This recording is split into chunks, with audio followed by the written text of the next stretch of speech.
Fidèle en Angleterre pour l'instant, deuxième sommet dans cette équipe du dimanche, le choc anglais d'Arène entre Liverpool et Arsenal. Match fondamental vraiment pour Liverpool. Pour Liverpool, oui, parce que problème en Ligue des Champions, on l'a vu dans la semaine, et surtout que Liverpool ne gagne plus à Anfield, 4 matchs à domicile cette saison, 3 matchs nuls pour une seule petite victoire, mais aussi on parlait évidemment du grand test pour cette jeune équipe d'Arsenal. Première fois contre un des 4 gros, comme on dit en Angleterre. Vous l'avez peut-être suivi cette rencontre tranquillement dans votre fauteuil cet après-midi sur Canal.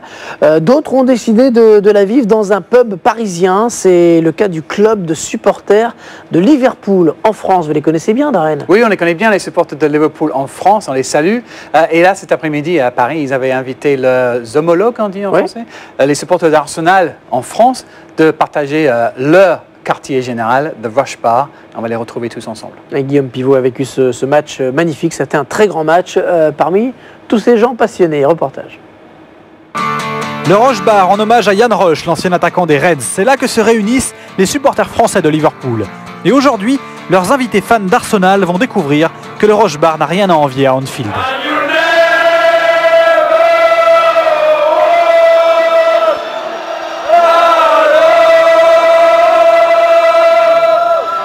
Anfield, premier gros test pour les jeunes Gunners d'Arsène Wenger, avec 4 Français titulaires, Sagna, Flamini, Clichy et William Gallas. Une défense francophone qui va être rapidement menacée sur coup de pied arrêté par le capitaine et la star des Reds. On retrouve Stéphane Guy au commentaire. Stevie Wonder, il a marqué. Steven Gerrard qui lance totalement ce 3e sommet de la saison anglaise. Une frappe exceptionnelle du capitaine des Reds. Après seulement 7 minutes dans ce match, Liverpool mène 1-0. Arsenal menait 1-0 sur coup franc comme à Tottenham, mais Arsenal qui va repartir de l'avant, une habitude cette saison avec son jeu léché à 2 touches de balle. Le ballon arrive sur Adebayor qui manque son face-à-face avec Pepe Reina.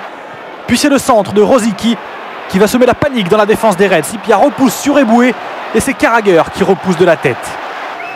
Liverpool souffre, mais juste avant la pause, ce corner de Riise va se transformer en cafouillage dans la surface des Gunners. Le ballon revient finalement dans les pieds de Steven Gerrard pour un nouveau chef-d'œuvre technique du capitaine des Reds. Liverpool rate le break et à la mi-temps, ça chambre pas mal entre les supporters. Liverpool se fait bien dominer et ça va pas durer cette histoire. À mon avis, tu vas perdre. Avec un Gerrard qui est exceptionnel, il n'y a pas d'autre mot. Mais par contre, Torres, c'est vrai, il est un peu seul quand même devant. Et ça fait un peu peur. Ça fait un peu peur. Mais bon, même Arsenal va peut-être avoir 40-50 cas, c'est pas grave. On va le gagner ce match. On va le gagner.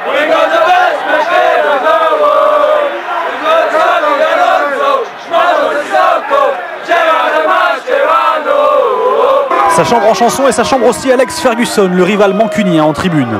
Ferguson, sans doute surpris de voir Liverpool s'en remettre au bon vieux kick and rush avec le dégagement de Reina sur Peter Crouch. Crouch et ses 2 mètres qui se retournent, une lourde frappe détournée par Almunia.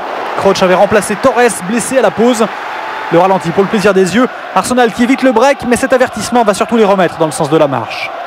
Oh, le bon ballon de Flamini pour Eboué, la balle de l'égalisation, le poteau, Fabregas derrière, qui ouvre trop son pied, quel malheur.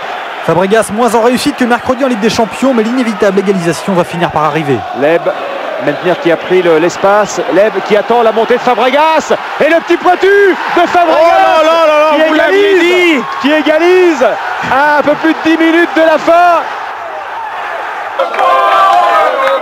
Les fans d'Arsenal pouvaient être confiants, leur équipe semble irrésistible. Même à Anfield, les Gunners reviennent au score. Avec le 10e but de la saison, toute compétition confondue pour Fabregas. Carragher et les Reds sont craqués, mais il reste encore 10 longues minutes à tenir. Kolo Touré, Leb, Fabregas qui enroule la frappe, le poteau, à la reprise qui n'est pas cadrée. Deuxième poteau pour les Gunners et 2e raté. Le même raté de Bentner que celui de Fabregas au début de la seconde période.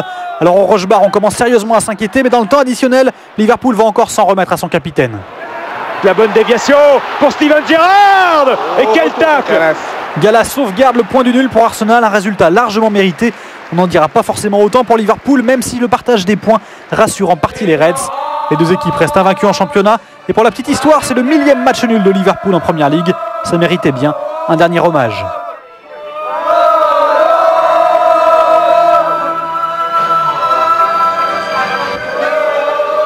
Voilà.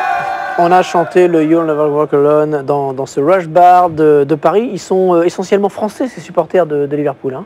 Bah oui. Ouais, il y avait quelques Anglais, il paraît. Oh, il y avait un ou deux qui traînaient pas là. Qui traînaient pas là. Bon, en tout cas, c'est un grand match, un très beau match qu'Arsenal aurait pu gagner. Hein.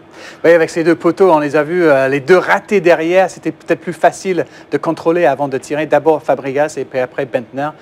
Finalement, peut-être un petit regret pour Arsène Wenger après le match. Mais